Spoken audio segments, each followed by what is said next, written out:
Rilley. Yes. Is that right? Yes.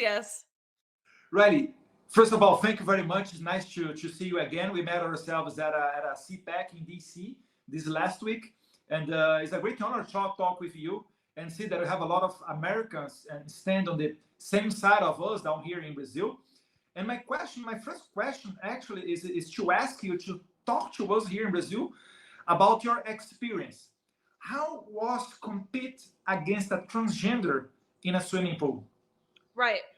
First, let me give you a little background on myself. I started swimming at the age of 4 and all the way through college. So I've swam competitively for 18 years. It's impossible to put into words the amount of time and the sacrifices that you make to compete at that level.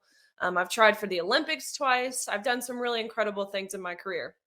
And so my senior year of college, we were told we would be competing against biological male Leah Thomas. Upon looking up who Will Thomas was as a male, we were able to see that William Thomas, which was his male name, was ranked 462nd among the men. Of course, transitioning to female, now Leah Thomas was leading every female in the nation. It's the final in the women's 500-yard freestyle. That should be safe. The three-time Ivy League champion Leah Thomas was the top qualifier in the prelims. She swam 4. Yeah, she was really solid this morning in the prelims. I didn't think she took a hard stroke the entire 500. Great swim in the prelims earlier. And in those 2 Texas Longhorns, we mentioned Erica Sullivan.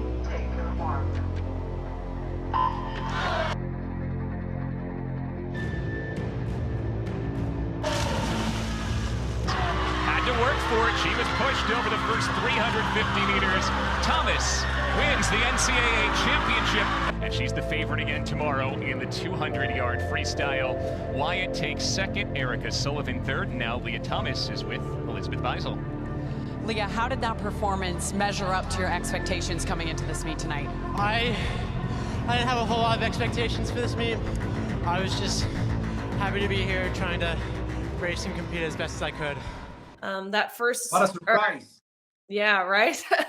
That first day of competition at our national championships, which is of course the meet where you have the fastest swimmers in the country come together and race. I watched on the side of the pool as Leah Thomas again swam to a national title, beating out Olympians, American record holders, the most impressive female swimmers of all time by seconds, by body lengths.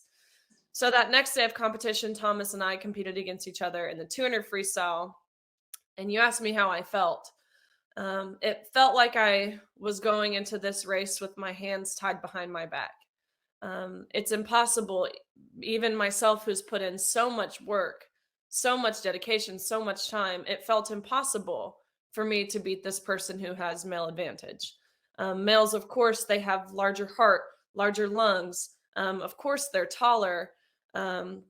When you go through puberty as a male, there are irreversible advantages males are given, and that's obvious. It doesn't take a biologist or a scientist to know that males are advantageous when it comes to something that requires athleticism and strength. If I can interrupt you just for a while, because people who say that transgender competing against women is something that the science proves that is something that is fair.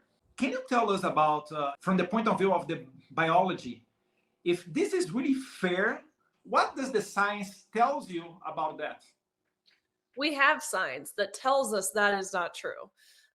Science has evolved in a way where we now know even a year, 2 years, 3 years on hormone suppressors, it does not change or it changes your testosterone levels, but it does not make them computable to the levels of a female.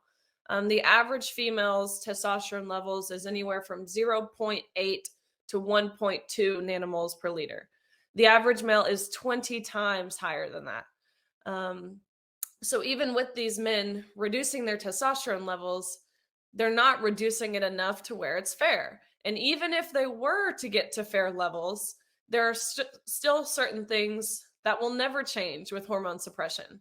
Like I said, your heart size, your lung size. It sounds silly, but even the size of your throat, men have a 40%